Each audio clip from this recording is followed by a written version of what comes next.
Hello, everyone. Welcome. I will just wait a few seconds to allow everyone to join, and then we will keep start.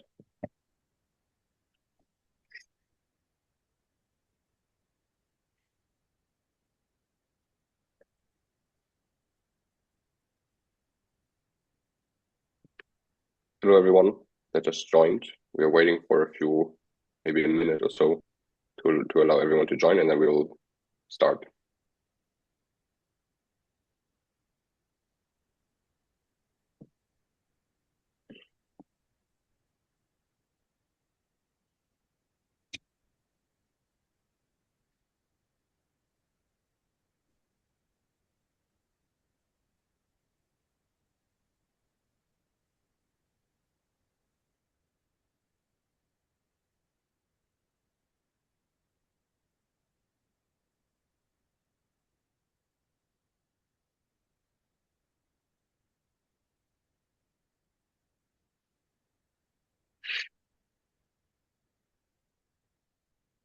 All right, I think we can get started. Hello, everyone. Welcome to this training webinar from NERO, Mastering the Tools of the NERO Marketplace.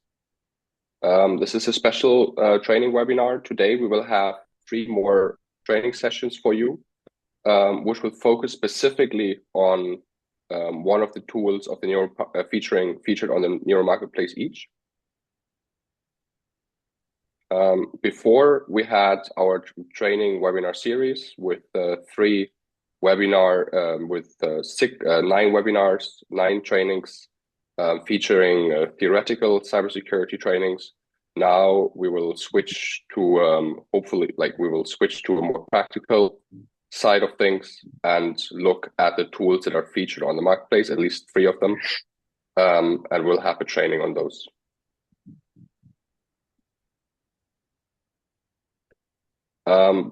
To start with, a few words on the NERO project. The project's consortium consists of 16 different partners from 10 EU countries.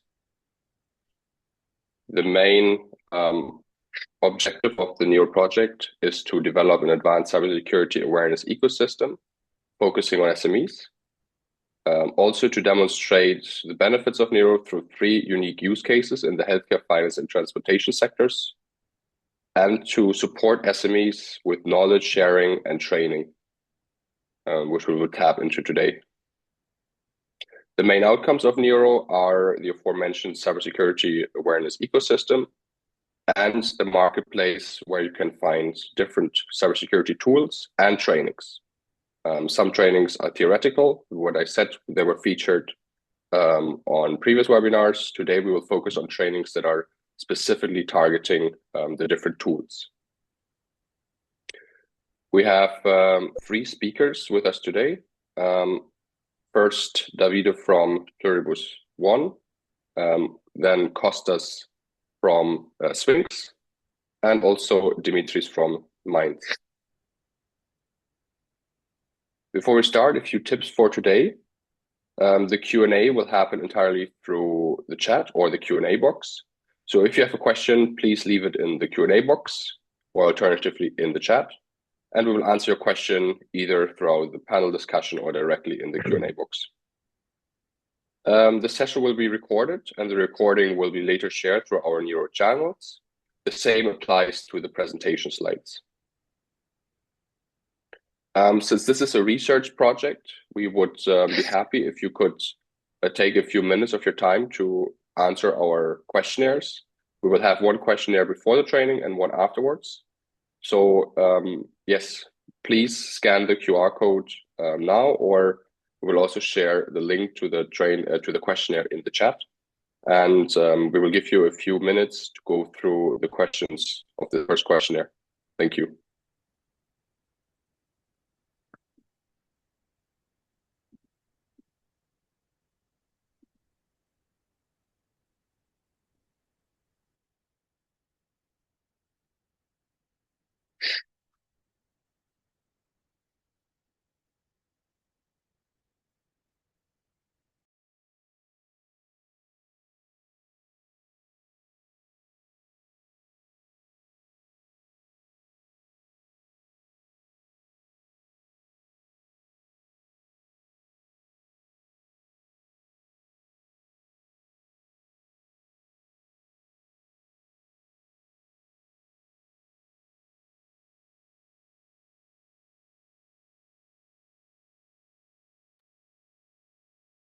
All right. While you go through the questions, I will quickly discuss the agenda for today. You can still find the QR code here on the bottom right-hand corner. So today, as I said, we will have 3 sessions, each of them around 20 minutes plus 5 minutes Q&A. The first session will focus on the tool Seer Box by Pluribus One, and will be given by Davide. The second session will focus on Sphynx's cyber range tool. This training will be given by Kostas. And the final training of today will cover the tool mRadar from Minds. And this presentation will be given by Dimitris.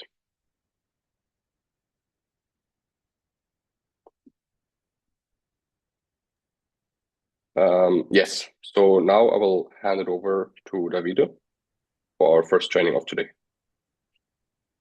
Okay, so thank you, Oleg, for the introduction. Let me share my screen. And thanks everyone for joining this webinar. So I hope you can see my screen properly. Okay, good. So in the next 20 minutes, we will be diving into the application detection and response paradigm, which is a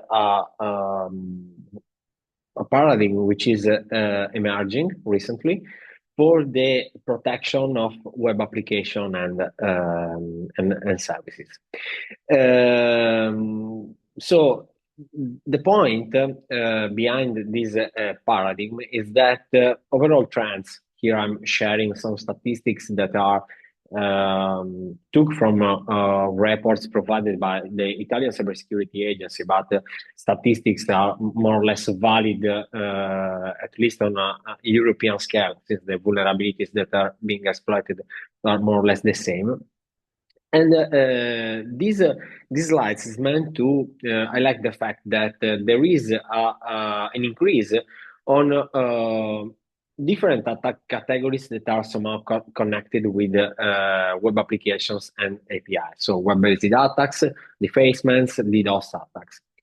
And the same report that said before was produced by the Italian Cybersecurity Agency. We can easily see that among the most abused services, there have been web applications and web interfaces. So basically, attackers are exploiting vulnerabilities via the HTTP protocol to enter into the victim's infrastructure. And so basically, among the vulnerabilities and weaknesses that have been exploited and connected with the vulnerabilities, the CVEs that we have seen here, we have a prevalence of cross-site scripting and injection attacks, plus other categories like cross-site request forgery, SQL injection, and so on, that are typical for web applications and API.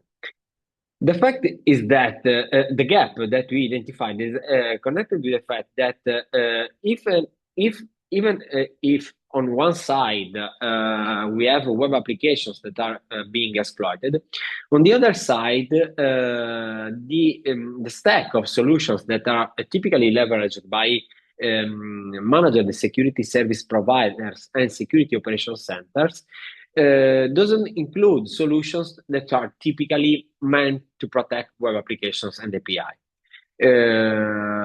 All of you have that had the chance to have a look at such stack as frequently found solutions like traditional firewalls, EDR or XDRs, CM or SOAR solution, IDS or IPS. Nothing, even if such solutions have also capabilities to spot attack instances against web applications and APIs, because perhaps of some static signatures that are applied by the solution on the incoming traffic, there is none among these that is explicitly meant to protect web applications and APIs. And so the fact is that we have about 80% of the most frequently exploited CWEs, which is not addressed by a solution which is explicitly meant for web applications and APIs. And from this, in 2025 has emerged the need for a new category of solution, which is called application detection response, which basically is the extension of classical endpoint detection response, network detection response, intrusion, identity detection response. So solutions that are typically used by the security operations center and the MSSPs toward the application world. So basically, it's a category of solutions which is meant to ensure monitoring, protection, but also focus on automation, solutions that are easy to deploy and that are not part of the infrastructures, like, for instance, web application firewalls that are the classical components that in everyone's mind is meant to protect web applications and API. Application detection and response are meant to support threat hunting, automation in the response and in the analysis of the data. Okay, so this is a new paradigm which is emerging, has appeared the first time in 2025, and in the last quarter of 2025, it has been kind of officially recognized by the market. And in fact, this model, the SOC visibility triad, which is a quite popular model that represent the set of solutions that are mandatory for every security operations center, because EDR, NDR, SCM together ensure visibility on the endpoints, the network, and correlation and analysis of the logs that are produced by the systems. Such a model has been extended in 2025, including also components that are explicitly meant for protecting web applications and API. So the triad was extended into a quad in 2025, included a fourth component, which is called application detection and response. So to enable application visibility.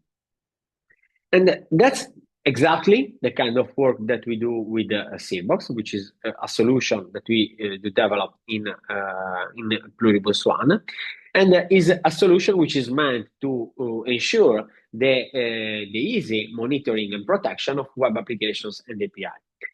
Differently from web application firewalls, Seer Box is not part of the infrastructure, so is meant to add a layer of intelligence and reasoning, enabling the capability to spot attacks against web applications and APIs with dedicated models, not only via a set of static signatures.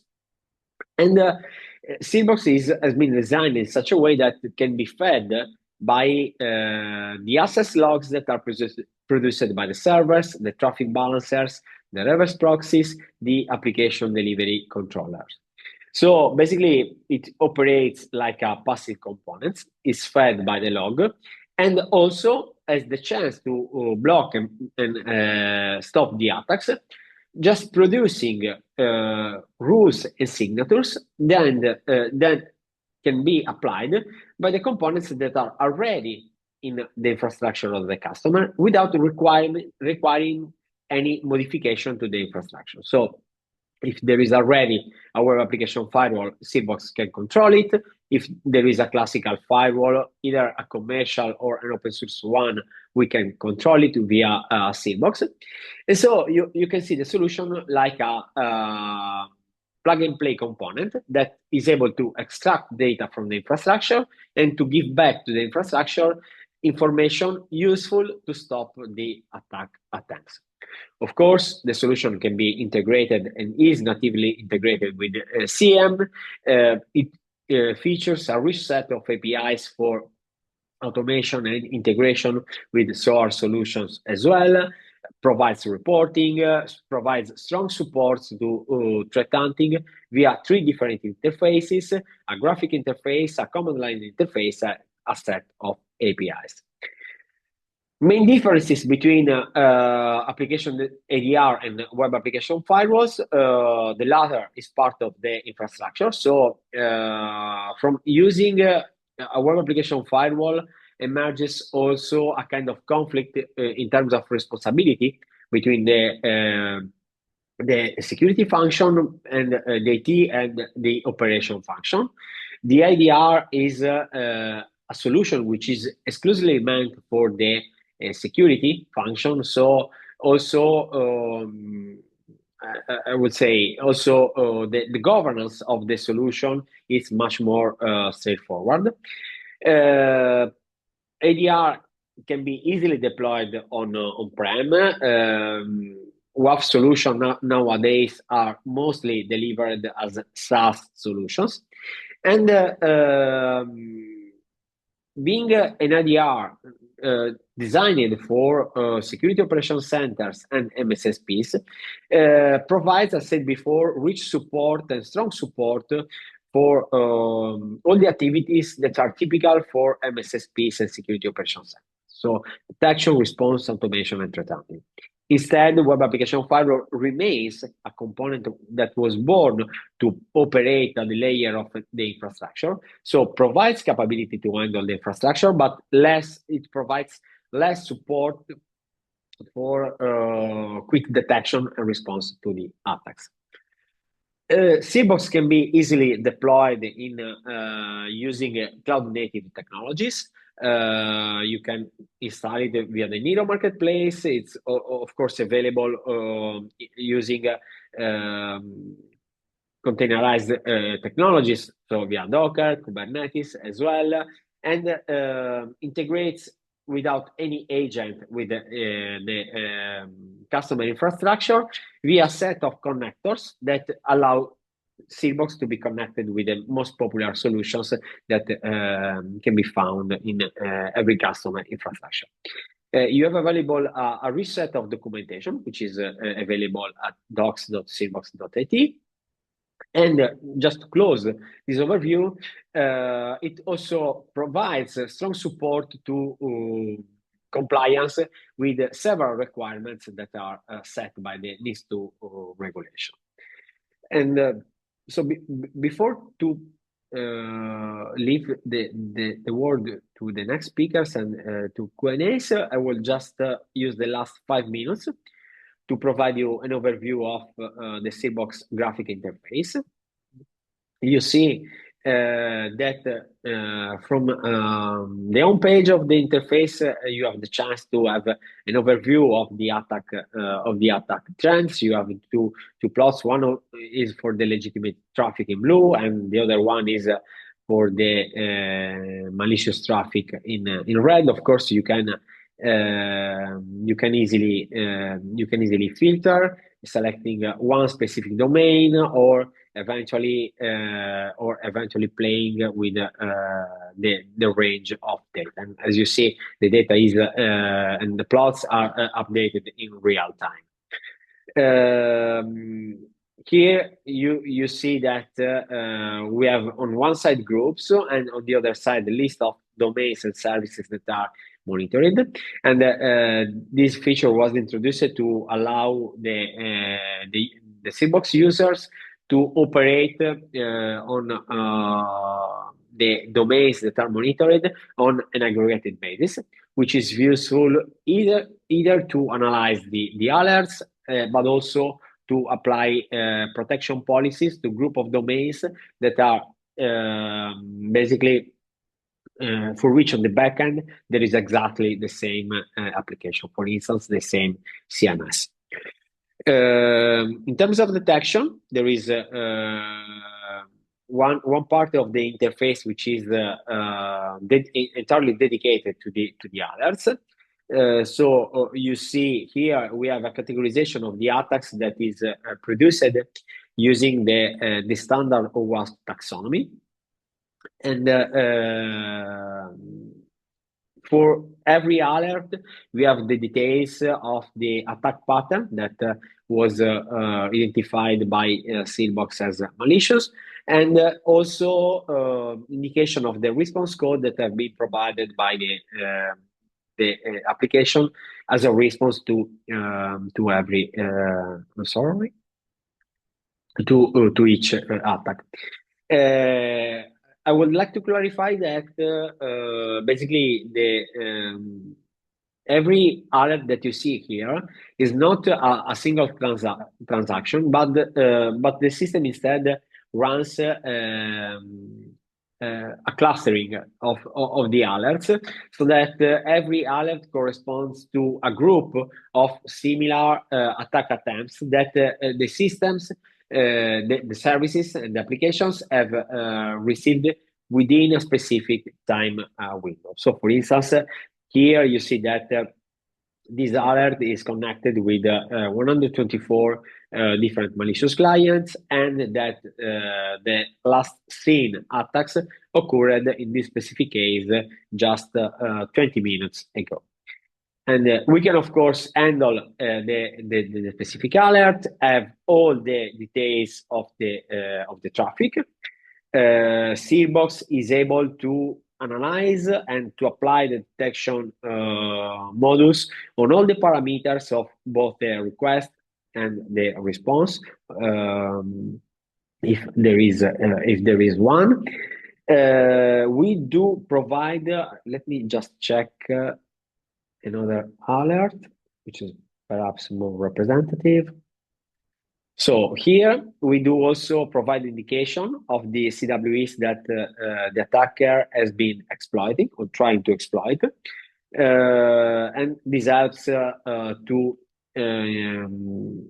pass back the information to the software development team in cases when there is a vulnerability and it has to be fixed.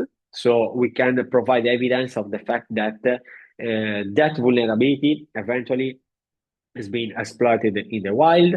And of course, it's useful to analyze here eventually also the response code that the application and the server has provided as a response to the request. Finally, there is the chance to produce protection rules to mitigate the attacks. As said before, Seer Box can connect to firewalls or eventually to web application firewalls, either commercial or open source. And so we have the chance to operate at the network layer, so just blocking an IP or set of IPs, which is something that the system can do, of course, also in a fully automated fashion. We have the chance to apply an application rule. So, for instance, to write one rule which is applied at the layer of the HTTP protocol.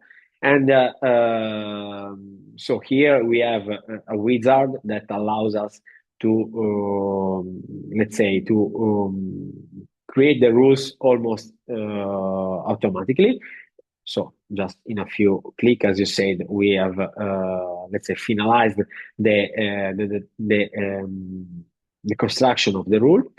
And let me just take a few clicks back, because there is also the chance to introduce a legitimate rule, which is basically the rule that we use to manage exceptions. So there are cases where, because of bad programming practices, there are legitimate behaviors of the applications that are flagged by the systems by attack attempts. For instance, there was the case of one customer where one parameter of the application it was monitoring was expected to receive pieces of SQL statements, which is exactly what we do with an SQL injection attack. And unfortunately, this is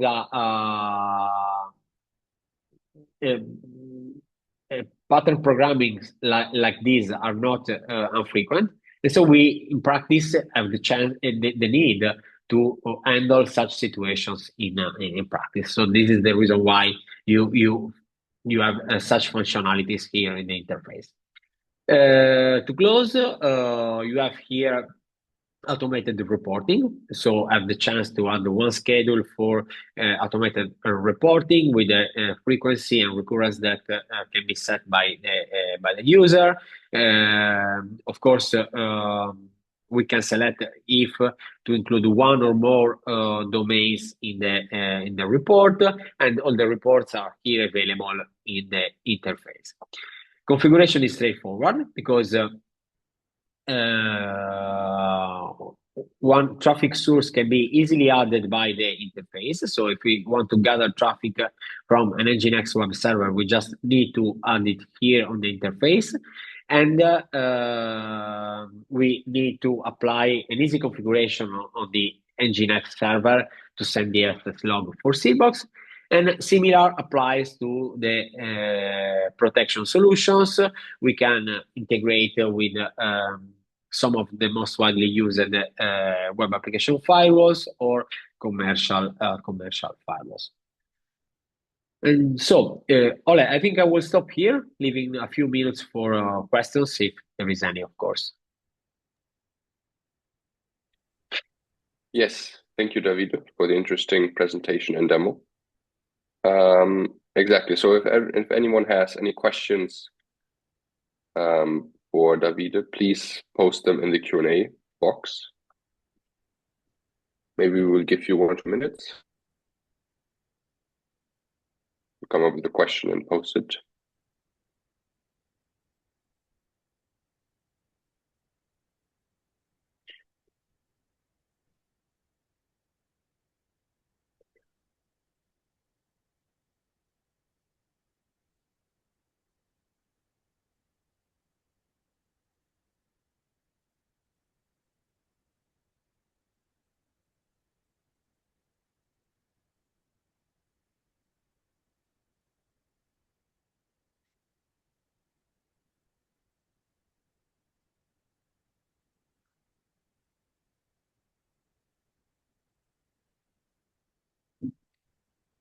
I don't see any questions so far. Perhaps we can move on then to the next speaker. But if any questions come up, always feel free to post them in the Q&A box, and then we will answer them later on, maybe directly in the chat. All right. Yes, thanks again, David. And if I'm not mistaken, we're going to move on to Kostas. Yes. Hi, everyone again. Let me share my screen.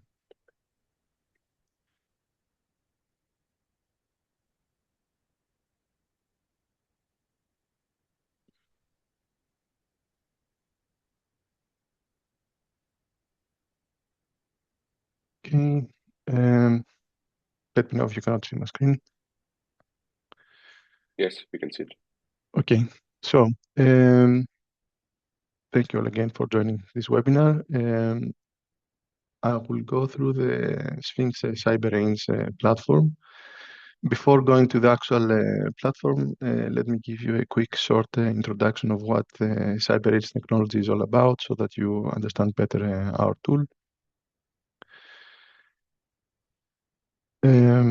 Well, a cyber range is a controlled virtual environment designed to simulate real-world IT infrastructures, systems, networks, and applications for cybersecurity training and testing. So it allows users to practice and develop cybersecurity skills in a realistic but controlled setting, and in such a way to provide a safe space to test responses to cyber attacks. So you can think of the cyber range like a flight simulator, but for cybersecurity. You get all the realism, pressure, and mistakes, but without any real-world damage. Most organizations only test incident response during a real incident, which is basically the worst possible time. So the purpose of cyber ranges is to allow for testing of tools, techniques, and new strategies without risking actual networks. It enables researchers to study cyber threats and develop mitigation techniques, help organizations to prepare and respond for cyber incidents, and provide hands-on experience for cybersecurity professionals to enhance their skills. The cyber range combines infrastructure, users, content, and measurement, all orchestrated together. I won't go into details of each component due to time constraints. But overall, you can see that there are many components that consist the CyberRange platform. Before training, we have the environment setup, resources and roles. During the training, we have the scenarios and the teaming. And after training, we have the performance monitoring, learning, and evolution. So what makes something a CyberRange is not just the virtual machines, it's the full life cycle. CyberRanges don't just teach tools, they basically build decision making under pressure. The CyberRanges are more suitable to be used by SOC analysts, IT teams, incident response teams, but even people from the management. So let's now move on to the platform. And as you can see here, it's better to prepare than to repair. Okay, can you see the platform? Yeah. Okay, this is the Sphynx CyberRange. This is the landing page. You can see that on the top left tile we have we can click this. All these tiles are clickable. These are the assignments that have been assigned to the current user. Here we can see the complete assignments, the scenarios. What the scenarios means is that the CyberRange is organized in programs, and every program has one or more scenarios. Here you can see the progress. Have done 50% of current assigned completed. Success rate is 41%. And average score is 84%. There's some helping shortcuts here on the bottom right. The attendance record. And here we can see like a spider graph that we can give us an indication of the current skills that we have acquired during these trainings. So if I go to the training programs, I can see this, or I can see a different view. The whole platform is multilingual. Currently we support English and Greek. There are two types of scenarios, I would say. What we call the more theoretical ones, which is just basically videos that the trainee is watching some videos, and then at the end will have to answer some questions. But then we have also the more interactive scenarios that the trainee will have to do hands-on exercises in a virtual desktop. Let's go quickly through a demo program, which is what we call a cyber hygiene. This is the demo version. It's a lot less content than the actual one. So for example, we have two scenarios only out of the 6 or 7, I believe we have. The first one is phishing awareness. Now that we're in the scenario view, we can see the description of what the scenario is all about, and then we can start it from here. These kind of trainings, as I mentioned earlier, they have some videos. I can play the video. I'm not sure if the sound is shared. I'm not sure for the sound. Sorry, I'm not very familiar with Zoom, but while the video is playing, we can also have a transcript that is synchronized with the voice. If you are in an environment that you cannot have a speaker on or headphones, then we have some kind of interactive tools, interactive games like what phishing attacks do or do not do, perform malicious acts without user interaction. So if we put it in the right folder, it will have a green tick. If it goes in the wrong one, we'll get this red cross. Like putting it now in the right pile, it gives us a tick. This is not a test, an assessment. It's more like a quiz to help you understand the content. So we don't get any marks, or we're not assessed for this kind of quiz questions. And then it goes straight to the assessment. As I said, this is the demo short version, just to demonstrate the capabilities. This is a time-boxed assessment for the first scenario of the program. Once we answer these questions, then it gives us we get the points. We can proceed. It says how many correct answers there are. How without okay. By looking the center, let's say that this is the correct one. I won't go and answer all of them. Just quickly, I can leave some unanswered so that we can see.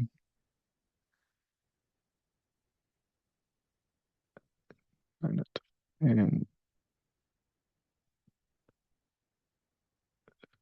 okay, this is the last question. It gives you a warning. You can go back to change if you want any of your answers. And if you click finish, then we will get here the results. Well, I was not paying attention, so I didn't pass it. Unfortunately, you did not pass. Gives you the score, what answers you have answered correctly or not answered at all, or partially correct. I can always return to program and try again the scenario. So this demo program has only two scenarios, and once these two scenarios have been successfully passed, then a program assessment that contains questions from all the scenarios will be unlocked, and I will be able to perform the program assessment that will contain answers from all of the scenarios. And if I successfully pass this, I will get a certificate. Let me show you in a different environment. If you go here to the profile, you'll see the available certificates. You can download it. So this is a certificate I did in the past, last December. We have a feature as well that you can scan the QR code on the actual certificate, or even click this link here if you have it in a digital form.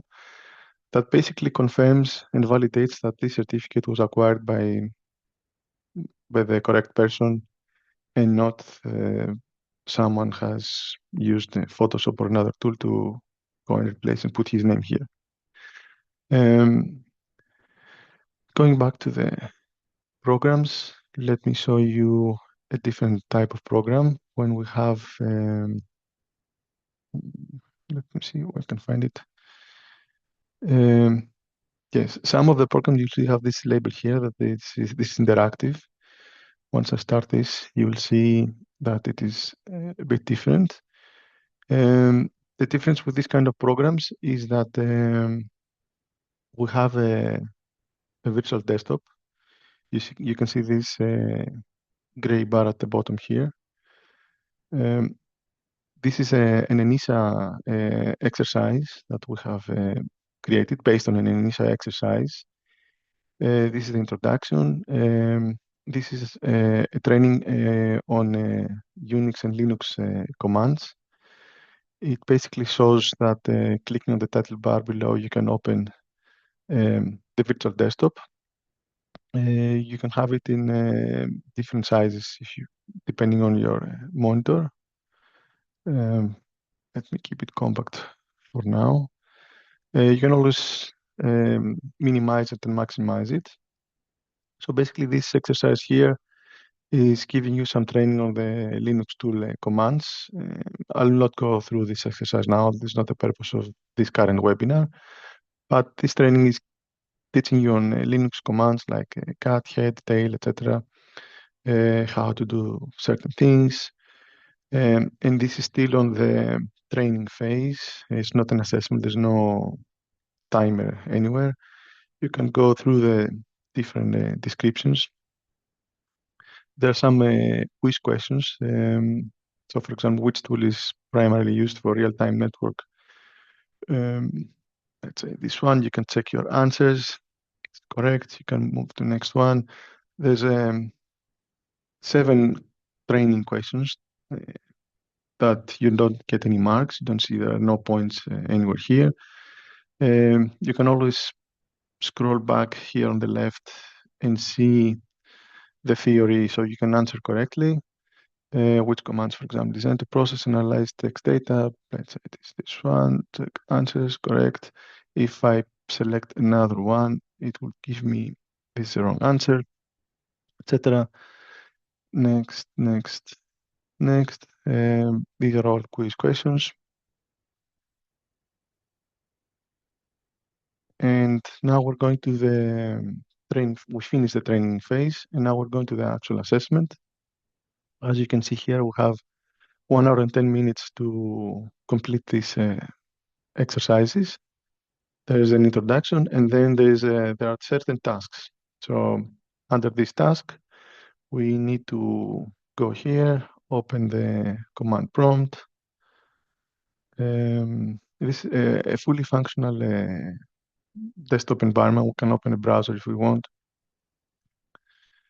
And then we need to follow the exercise requirements, do what we need to do here, and get back and provide the answers. Like, I don't know what the answer is. And these are 10 points. Submit. Then give an answer here. Submit. Again, submit. And then we're moving on to task 2, which has to do about the geolocation, ways, etc. We need to use the netcat and different commands. We can open again whenever we like. We can maximize and minimize the virtual desktop, and we can submit the answers. And then there's a task 3. Submit, submit, submit. Obviously, I will fail this. Yeah, I only got 10 points. So this is overall how the CyberRange looks from the trainee perspective. Very quickly, I will go through a different user. I will log out, and I will log in now as a user who has the authorizations to create content. So you will see here that I have more options available. I can see the list of all the training programs. I can create a scenario. I can see the scenario drafts, or I can see the scenarios list of all the existing scenarios. There's plenty of them. This is a demo environment, so we have a lot of content here, but let me quickly search for the same example that I showed you earlier. So this is the Linux tools, the scenario that I just demonstrated. This is the actual version of the scenario that you just saw. If I want, I can create a revision. And now this makes this in an editable format. I can just go and change different parameters here. This is the basic information. I can choose even a new thumbnail. As you can see, this is basically the wizard, the content creation wizard. It is broken down in different steps. The basic information, the training attributes. Moving on. I forgot to show you the topology graph. I will show you in a second. So for example, if this training was relevant to a framework, let's say a NIST framework or an ISO framework, then you can get here a list of all the NIST frameworks or the ISO frameworks. Let's say it is relevant to 27001 ISO. We can add the bibliography by new, let's say, I would like Wikipedia, and this is man-in-the-middle attack, save, and then in the bibliography we have this extra link here. Next, now the most important part for this specific training is the actual emulation sandbox. Here on the left, we have created the network. We can give any name one, can choose the driver. If it's a bridge, IPv LAN or MAC VLAN. Then we can choose the trainee machine. We have predefined three predefined trainee machines. One is the Sphynx toolbox that has a complete cybersecurity toolbox with a variety of tools for pen testing, forensics, and others. Then we have a more simpler one for Office desktop. And then we have a very generic one, just a base as a base for the user interface. And this is the target server. This is the second machine. Let me go back to the other user, show you this, so you understand better. What was the user?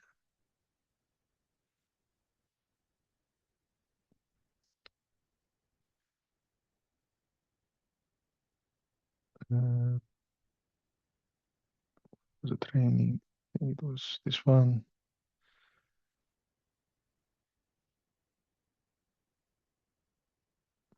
Let's give it a second for all the environments to be generated. And here you'll see the topology graph. Okay, it's not ready yet. Let's wait for a second.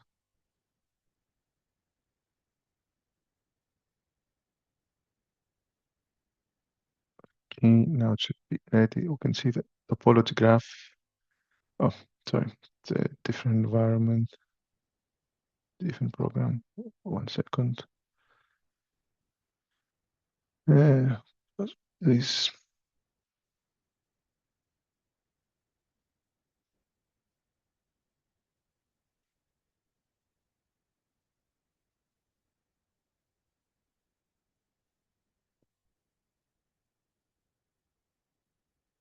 Okay, this is Linux. Sorry for the short delay. I think this is the correct one I was showing you earlier. Yes, this is the one. It takes for a few seconds because in the background there are a lot of things happening. There's a whole network being created real time, and the two machines are being spawned as we speak. Now it is again. Let me see. All the connections are done. Now you can see the topology graph here. Okay, I don't know. I cannot see topology graph.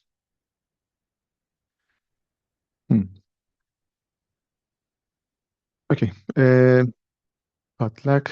I will try later to see if I can do this later, but let me go back again to the Seer 05, which is the content creator user. Going back to the scenarios.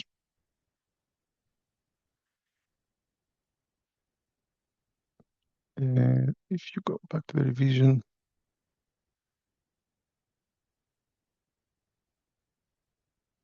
this is the emulation sandbox, and this is basically what I tried to show you earlier, the target machine, which basically has the exercise, the file that the trainee should access and do all these commands. Unfortunately, I was not able to see it loading now. Moving on, there's the progression model, which basically explains all the different states and the order of how everything is done. You have to do first this question, then the tasks, and the final state. We can enable some chat if we want. The scenario graph, I'm not sure if that has to be enabled, that's why we didn't see it. And then there's the assessment at the end. It can give you the duration, the passing score. And then there's the overview, and pretty much that's it. I think I'm out of time. Thank you very much for your time. And I hope if you have any questions, please feel free to ask. Yes, Kostas, thank you for your presentation and demo. It was very interesting. Thank you. Exactly. So now we have time again for questions. Yes, if you have any questions, please post it in the Q&A box.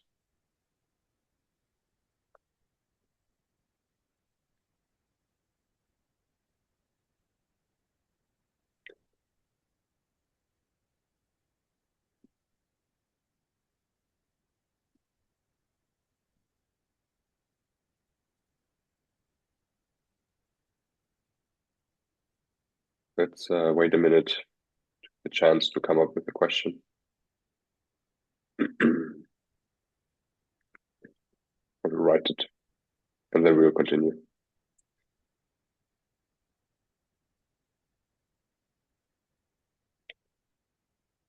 Yes, we have a question.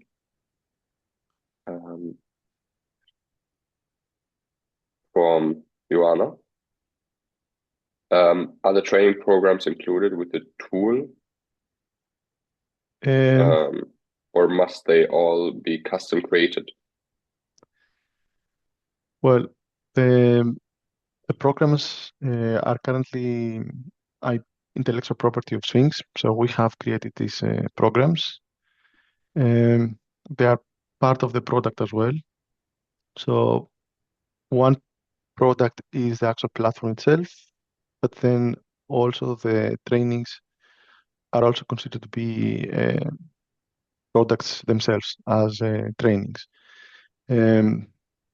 However, if organizations do not have a cyber range and they would like to create their own training, this is something that we can work together. We can get the specifications and we can create this training for you, and then other organizations can have the training.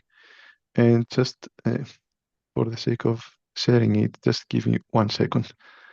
I just refreshed, and now you can see basically the topology graph I was trying to show you earlier.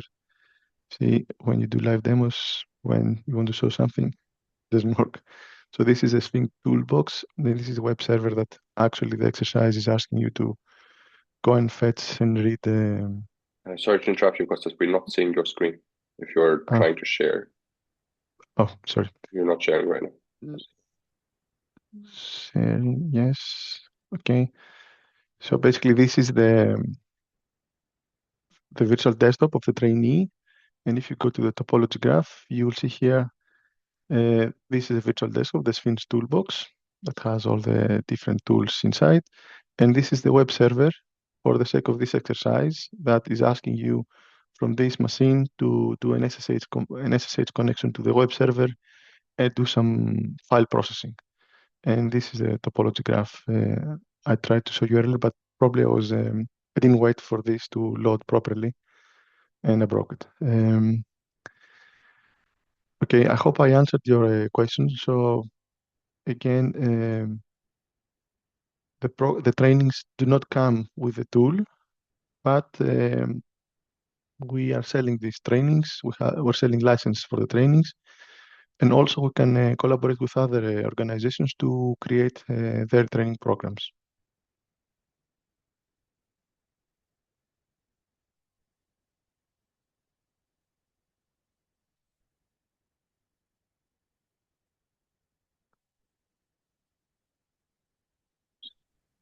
All right. Are there any more questions?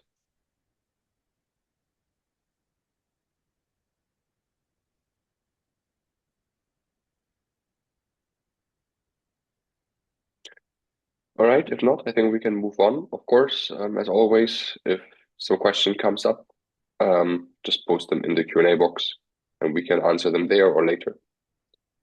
Now, I would like to move on and just give the word to Dimitris.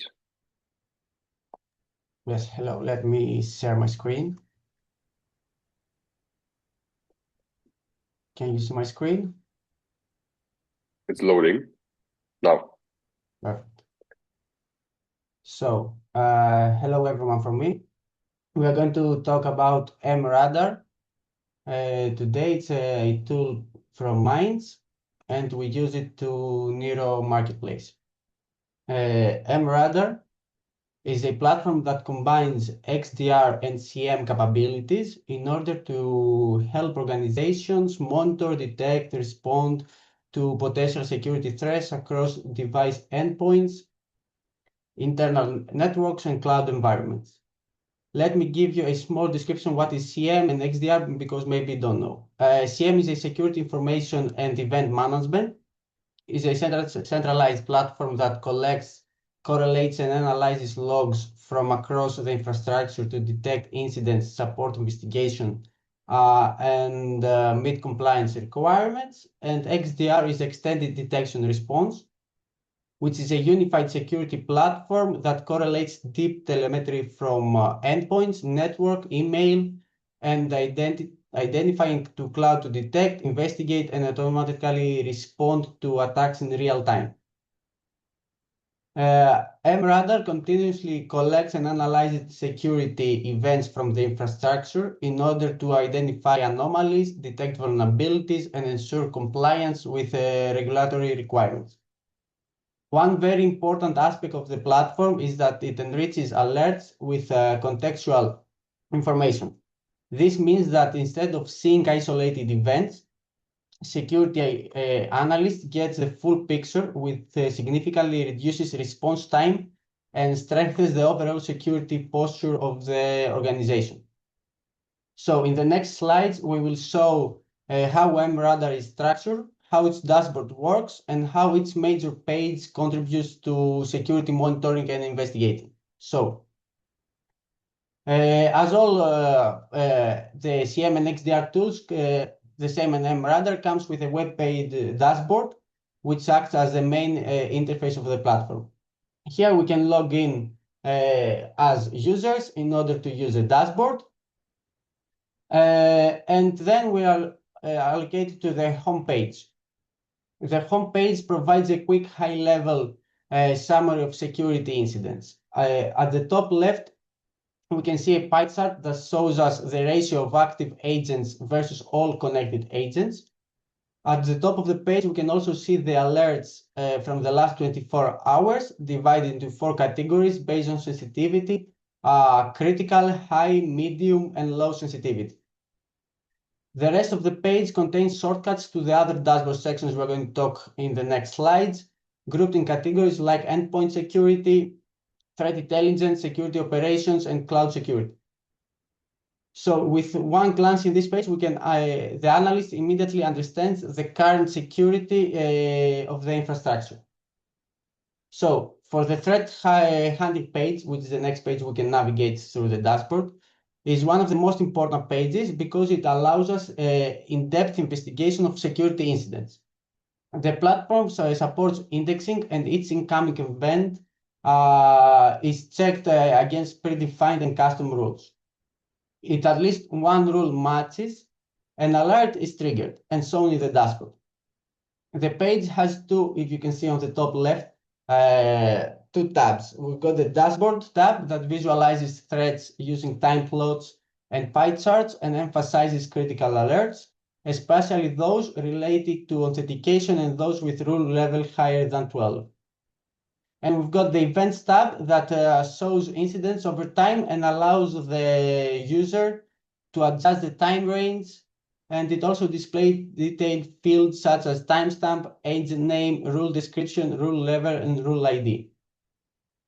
Next, we've got the event page that we can see more detailed each event that we received. And they are categorized by, as I mentioned again, timestamp, agent name, rule description, rule level, rule ID.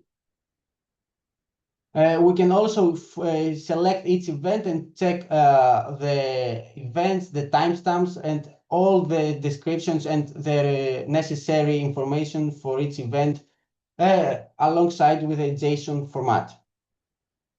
So next, we've got the vulnerability detection page, which is used to identify vulnerabilities on monitor endpoints. It helps prioritize decisions and ensure compliance with regulatory requirements. And the page includes, once again, 3 tabs this time. We've got the dashboard, the events, and the inventory. Vulnerabilities are categorized into critical, high, medium, low, and pending evaluations once again.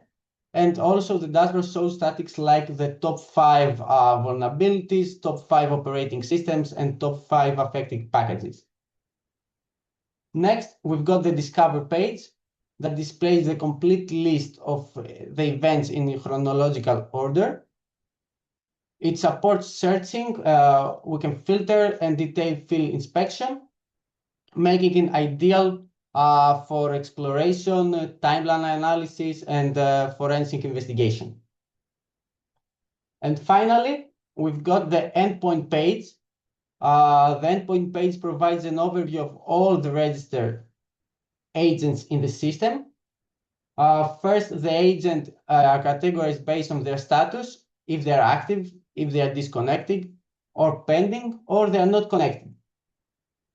In the center of the page, there is a table showing detailed information for each agent, such as ID name, IP address, IP address, groups, operating system, cluster node, version, status, and available actions. This page is extremely useful for verifying coverage, detecting inactive systems, and identifying misconfigurations. So to conclude, MRadar is a unified CM and XDR platform that provides centralized visibility, advanced detection, deep investigation, vulnerability management, and compliance support. It does not show just alerts. It provides context, correlation, and understanding of what is really happening in the infrastructure. So let's go and see a small video demonstration. It's about 5 minutes. My presentation was bit briefly this time. Let me show the video.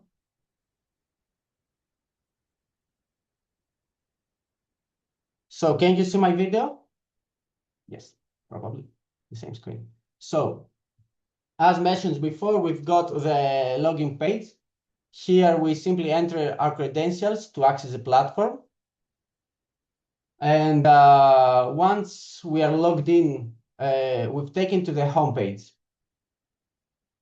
Let's log in. So this is the main entry point here, where we can see a high-level overview and easily navigate to different areas depending on what we want to explore.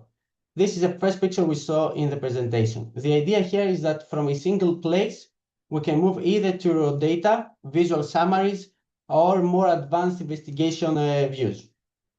So from the main menu now, which is placed on the left side, we're going to the Discover page. Here we can see the individual events that are being collected each time, and each line represents an activity that has occurred on one of the monitor systems. And this can be system section, security-related events, or anything that the agent is configured to collect. So by selecting an event, we can expand it and look at more details. And we also can see the JSON format we mentioned before in order to collect the information and work on that. So we'll go to the dashboard section now. This is a custom dashboard that we created to get a quick overview of what's happening in the environment. Over here, we can see 4 different tabs. We've got the top on the top left, we can see the 10 meter attacks techniques that we can highlight the types of behaviors that are being detected most often. As you can see on the right side of the tab, we have 10 different AI techniques. On the right side, we got the vulnerability heat map that gives a visual indication of where vulnerabilities are concentrated, making it easier to identify areas that may require attention.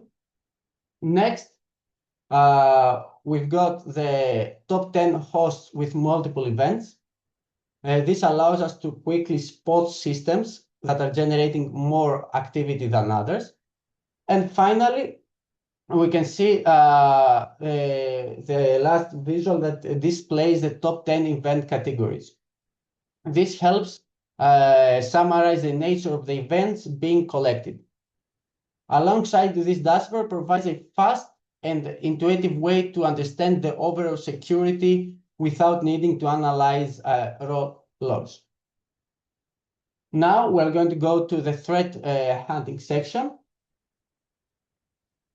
This is where we actively look for suspicious or interesting activities.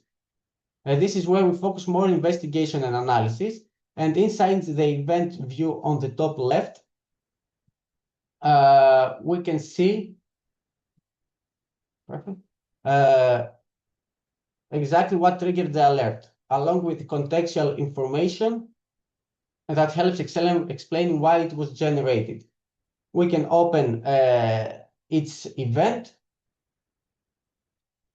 and we can see each document more thoroughly.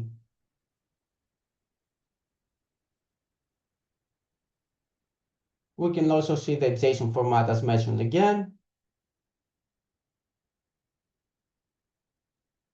And now we're going to go to navigate to the agent section, the vulnerability detection section, where we can see the top 5 vulnerabilities, the top 5 operating systems, the criticality of each alert, and check the agents that are used.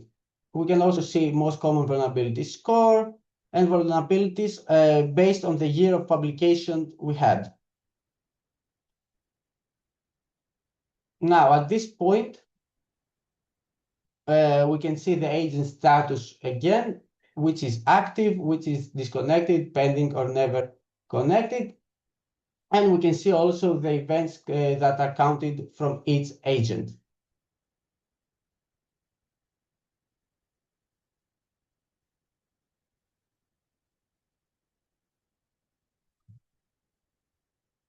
Now, we are going to open the terminal, and we are going of that agent, and we are going to generate some events manually. This action simulates activity happening on the system, and as soon as they occur, the agent captures them and sends them to the manager. As you can see now, we got the results, and we are going to go back to the dashboard and update the page, and we can see the new events appearing. Here we can see the events, and then we are going to the threat hunting section, where the alerts are triggered by custom rules that we've configured, and allows us to detect very specific behaviors. We can show how specific behaviors can be detected by opening the events that provides us information, such as data ID, the target IP, the target location, and also we can see the same information in a JSON format. So what's important here is that the entire process happens in near real time, from the endpoint to the manager, and finally to the dashboards and threat hunting views. So this is the demonstration of MRadar dashboard and the MRadar tool. And what we have seen in overview is that we collected from an agent processed by the manager, and then we visualized and analyzed the information through different views.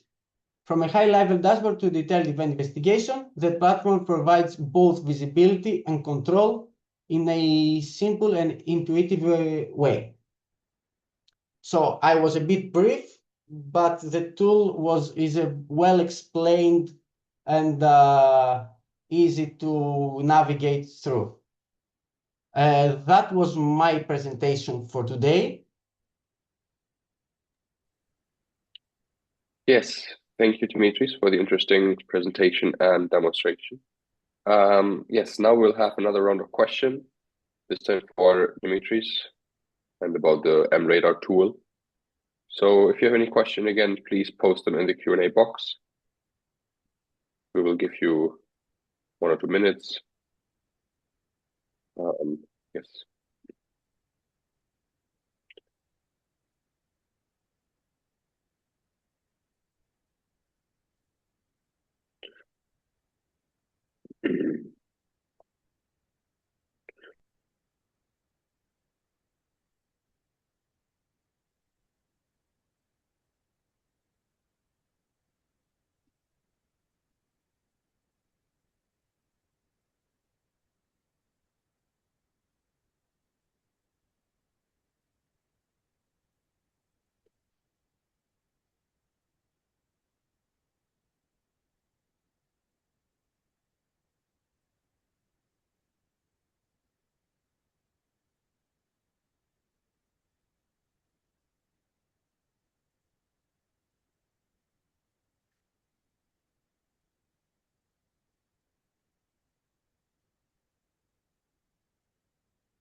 I'm not seeing any questions so far.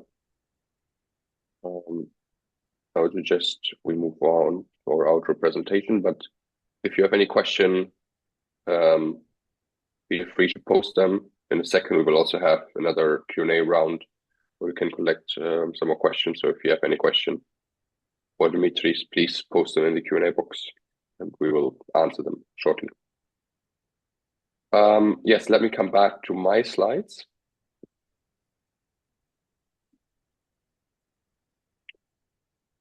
Yes.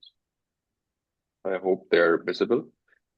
As I said in my intro presentation, the NERO project is a research project. Therefore, we are very curious on your opinion as well. That's why in the beginning we had a pre-training questionnaire. Now we would like you to answer a few more questions in our post-training questionnaire.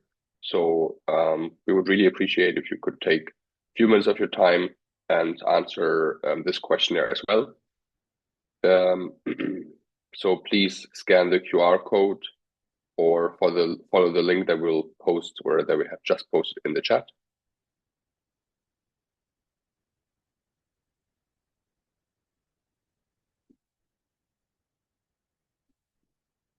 And I will give you a minute to scan the QR code or follow the link before we move on.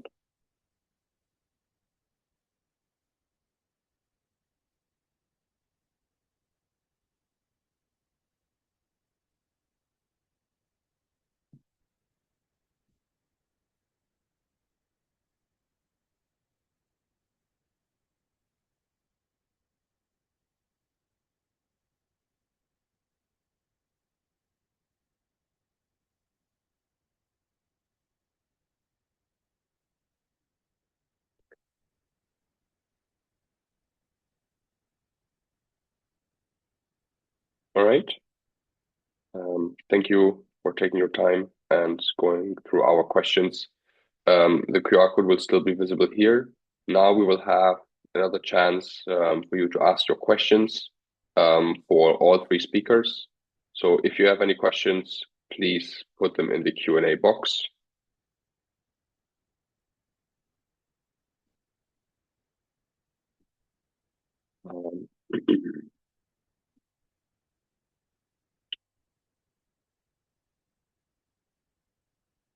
I would suggest we will wait for maybe 2 minutes to give you time to fill out the questionnaire, but also ask your questions if you have any.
All right, I don't see any more questions for now, so we will move on. Of course, you're always free to contact the speakers individually as well. Before we're closing this webinar, I would like to bring your attention to our various channels or places where you can find us as the NERO project. Of course, you can follow us on LinkedIn, YouTube, and X. You can also visit our website, nerocybersecurity.eu. For now, this has been the last webinars so far, but more are coming. So if you are joining our channels, you will be informed of our new events as well. If you go to nerocybersecurity.eu/events, or just click on events, if you are on the web page, you will always see our latest or upcoming events. So please check those out, or just follow us, as I said, on LinkedIn, for example, where we will also update you on upcoming events.